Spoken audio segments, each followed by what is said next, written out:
Sementara itu, saudara, 14 perjalanan kereta api dari Surabaya hingga kini masih terdampak. Pengalihan dilakukan karena jalur dari stasiun Grupuk hingga stasiun Karangjati Kabupaten Grobogan masih dalam perbaikan.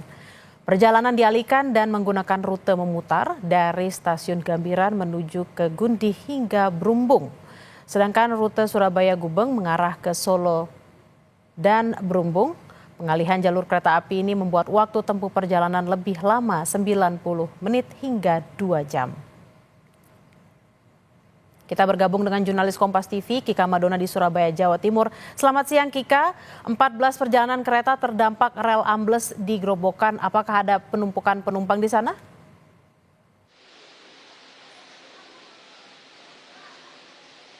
Ya, Bella dan juga saudara, tentunya dengan adanya banjir yang terjadi di wilayah Grobogan, Jawa Tengah, ini membuat akhirnya jadwal keberangkatan dan juga kedatangan kereta api di wilayah Daob 8 Surabaya ini mengalami keterlambatan. Keterlambatannya ini antara 90 menit sampai dengan 2 jam dikarenakan untuk jalur kereta yang semestinya bisa dilalui dengan jalur reguler ini terpaksa harus dialihkan. Jadi ada 2 jalur yang dipersiapkan oleh PT KAI untuk kemudian untuk tetap membawa para penumpang agar bisa tetap selamat sampai dengan tujuan. Tentunya dengan 2 jalur yang juga kemudian memutar ini dapat berpengaruh terhadap kedatangan dan juga keberangkatan dari para penumpang dari wilayah Surabaya menuju ke sejumlah daerah yang ada di Pulau Jawa. Jadi 2 jalur tersebut diantaranya adalah yang disiapkan ini mengarah ke Gambiran, Gundih dan juga Brumbung. Sementara untuk jalur kedua yang juga kemudian disiapkan oleh PT KAI untuk jalur memutar, yaitu dari stasiun Gubeng menuju ke Solo Jebres dan juga Brumbung. 2 jalur yang juga disiapkan oleh PT KAI ini atau 2 jalur memutar yang juga sudah disiapkan oleh PT KAI ini membuat total sedikitnya ada 14 perjalanan kereta api yang juga kemudian berpengaruh untuk jadwal kedatangan maupun keberangkatannya.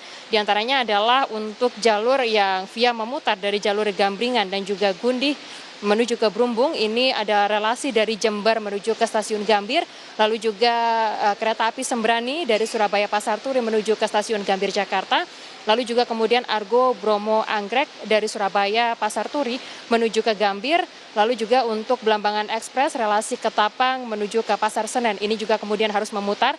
Sementara itu untuk relasi Bandung Surabaya atau kereta Harina dari relasi Bandung menuju ke Surabaya Pasar Turi ini juga terpaksa harus dialihkan menuju ke jalur memutar. Sementara itu untuk jalur memutar lainnya yaitu dari Surabaya Gubeng, Solo Jebres menuju ke Brumbung. Ini ada 6 jalur kereta api yang juga kemudian mengalami atau terdampak harus memutar. Di antaranya adalah relasi Surabaya Pasar Turi menuju Pasar Senen.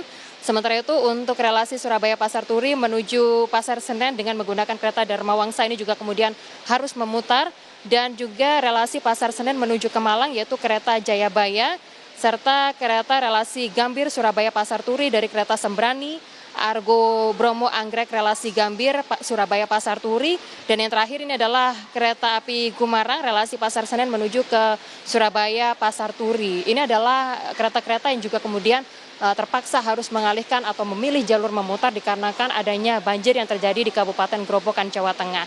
Sementara itu, saudara, dampak dari adanya banjir yang juga kemudian membuat membuat untuk keberangkatan dan juga kedatangan jadwal kereta api di wilayah Jawa Timur terutama ini kemudian membuat sedikitnya ada 1.804 orang penumpang membatalkan jadwal keberangkatan menuju ke sejumlah tujuan mereka, baik itu di Jakarta, yang juga kemudian jalur-jalur yang mereka pilih ini kemudian terdampak dari banjir sehingga akhirnya membuat jalur kereta api harus memutar lebih jauh dengan durasi perjalanan 1,5 jam sampai dengan 2 jam lebih lama dari jadwal yang juga telah ditetapkan sebelumnya oleh PT KAI. Harapannya untuk perbaikan di wilayah Grobogan ini bisa segera selesai karena hingga saat ini juga masih belum ada kepastian kapan untuk waktu perbaikan selesai sehingga jadwal kereta api ini juga bisa kembali berjalan seperti biasa, normal seperti itu. Karena ini juga waktu liburan yang juga tentunya banyak masyarakat yang ingin menggunakan jasa kereta api untuk berlibur pada perayaan Isra Mi'raj dan juga Imlek pada tahun ini. Demikian, Bella, kembali kepada Anda. Perbaikan rel di Grobogan masih terus dilakukan. Terima kasih atas laporan Anda, Kika Madona, langsung dari Surabaya, Jawa Timur. Selamat bertugas kembali.